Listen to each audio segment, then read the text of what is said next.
Welcome, traveler. Please pull up a seat. Have you ever noticed that fantasy seems to spend decades trying to recreate one great success before another author finally changes everything? I've noticed in fantasy, and this isn't isolated to fantasy, of course, but fantasy is a really good example of this. It's very cyclical. Many readers will complain that fantasy has become repetitive. They'll say, oh, all I can find is grim, dark stuff. All I can find is romantasy. All I can find is knockoffs of Lord of the Rings. And you see this on BookTube as well. People who are independent authors will talk about tropes to avoid, and they'll say, you should avoid the farm boy. You should avoid these famous tropes that have been going around. And this isn't new. Fantasy has been doing this for at least 100 years. And it tends to follow this repeating pattern. Someone creates something genuinely new. Readers love it. Publishers spend the next decade trying to find another version of that thing. So Tolkien comes out with Lord of the Rings. All of a sudden, publishers are trying to find the next Lord of the Rings. George R.R. Martin comes out with Song of Ice and Fire. Everybody's trying to come up with the next Game of Thrones. Eventually, though, another author will come along and change the formula again, and the cycle begins in its next phase. So we can kind of break this down to different eras. You can argue farther back than this, but I'm going to start this with era 1 as the pulp era, the 1930s to the 1950s. This is your Robert E. Howard, your Clark Ashton Smith, your Fritz Leiber, your Edgar Rice Burroughs. This is short fantasy, it's pulp fiction, it's adventure, monsters, forgotten temples, it's sword fights, it's highly entertaining, quick, fast-paced, not necessarily literary fantasy. This is the age of Conan, of fantasy that is pulpy, it's serialized, it's short, it's fast. It's the opposite of what fantasy is today, effectively. You know, you think of a lot of these stories are not very long, and they don't spend a bunch of time world building, they don't spend a bunch of time introducing you to the world like a Tad Williams or a Tolkien. They dive right in, more or less from page 1. And from there, it's fights, it's sometimes wild concepts. You know, if you think about Conan, it's really the definition of this era. Most fantasy, it wasn't trying to build these enormous worlds to draw you in. It was trying to be fast, dangerous, sexy at times. Really the physical opposite of what we have now. The market becomes filled with these sword and sorcery adventurers that are more adventure than epic fantasy. They're more adventure than a long, detailed story. And then Tolkien changes everything. In era 2, you have Tolkien. Tolkien does effectively the opposite of what had been done before. You have a detailed, invented history. You have he sits there and creates language. And I love this about Tolkien, because Tolkien would create a language for fun. He didn't even do it necessarily to put in a book.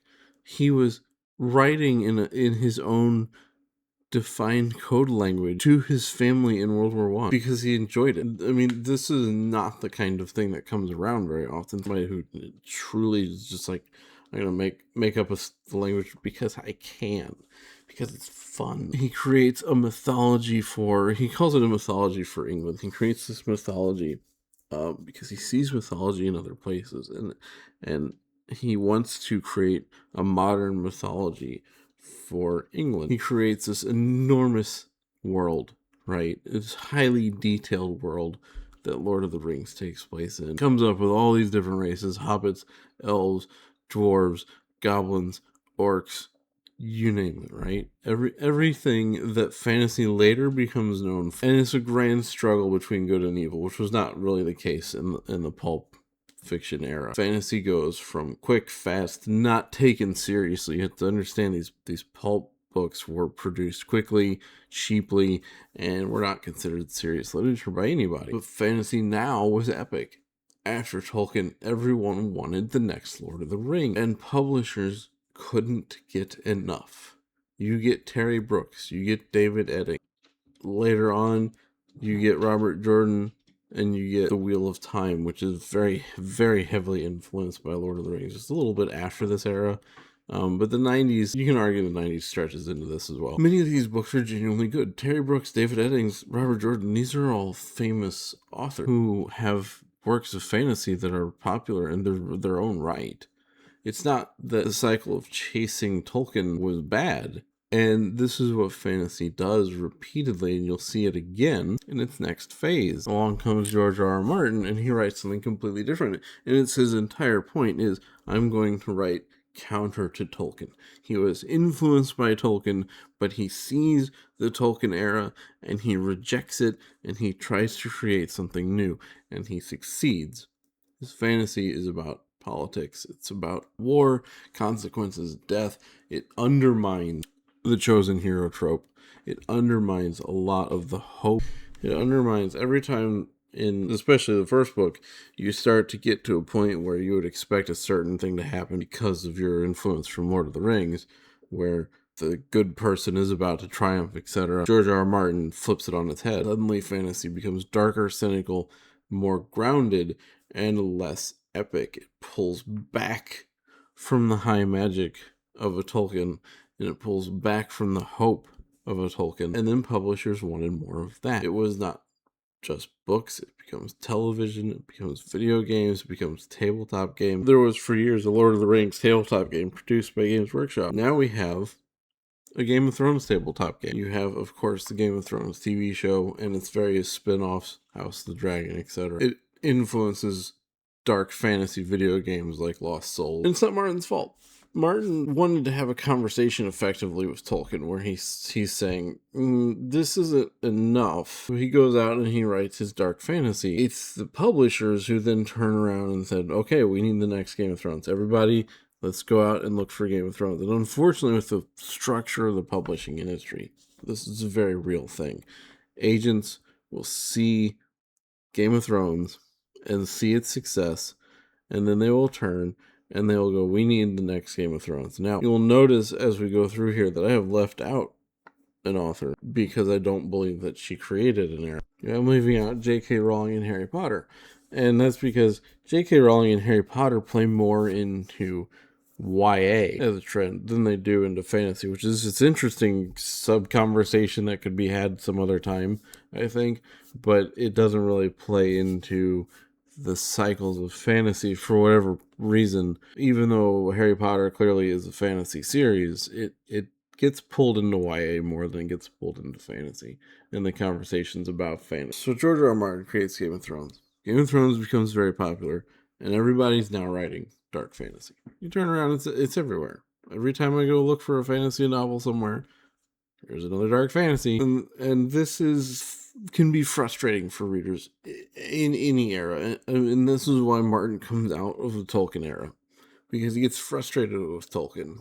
And he gets frustrated with looking around and seeing Tolkien clones. Because he feels that fantasy should be a little bit different. Now the great thing is that this eventually always creates somebody new. So who's next? Somebody's going to come out of this era, counter to the dark, counter to the low magic, but taking things from it, because each era takes some things from the previous. I believe we're looking at the Brandon Sanderson era.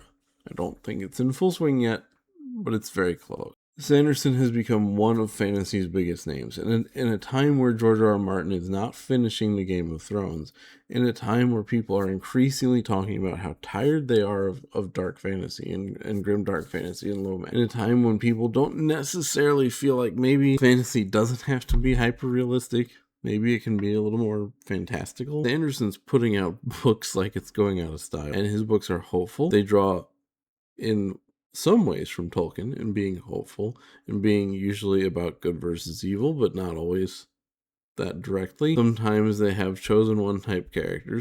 They can venture into darkness, but they never linger in it. But he's also very different. He doesn't follow the Tolkien formula. He has his own. And he's extremely prolific. He has a Kickstarter that is one of the biggest Kickstarters of all time. He's expanding into television. He has a tabletop game. He has an RPG that's coming out. He has an RPG that is out on Light Archive.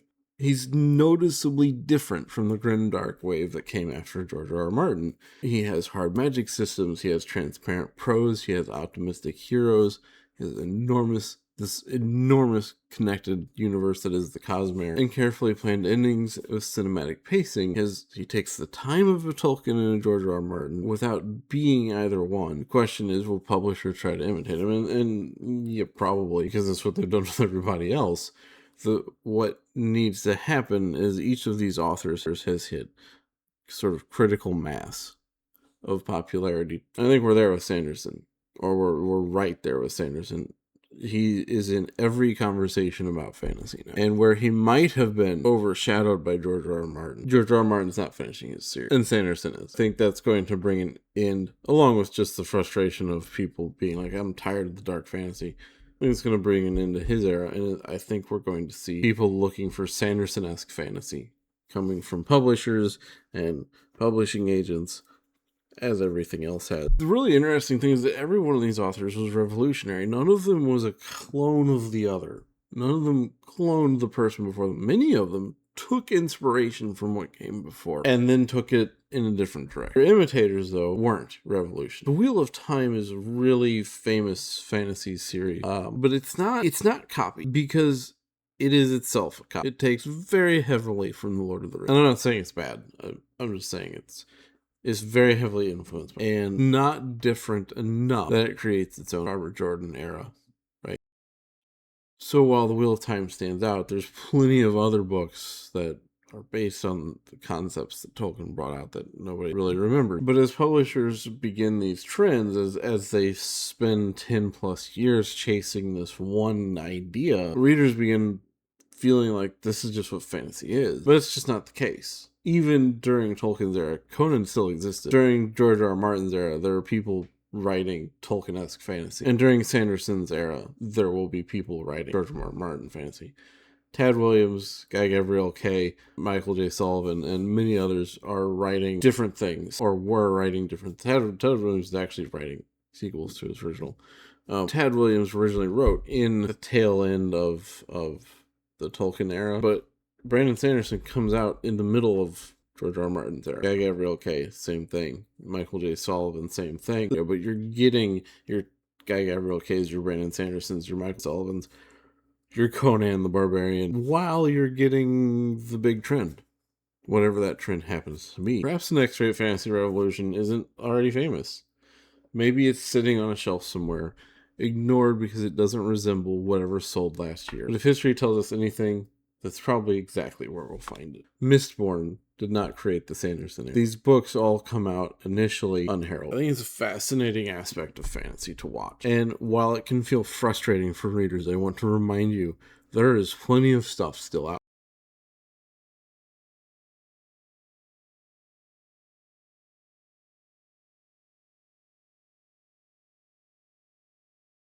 One thing you see, just as an example of the differences that you see, Guy Gabriel Kay is a really good example.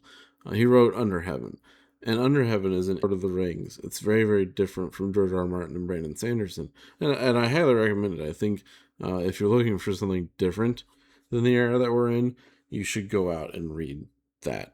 Don't just read Sanderson. Sanderson's good, but go out and read Under Heaven. It's really interesting and very, very different from what you're used to. Thank you for stopping by, Traveler. I will see you next time.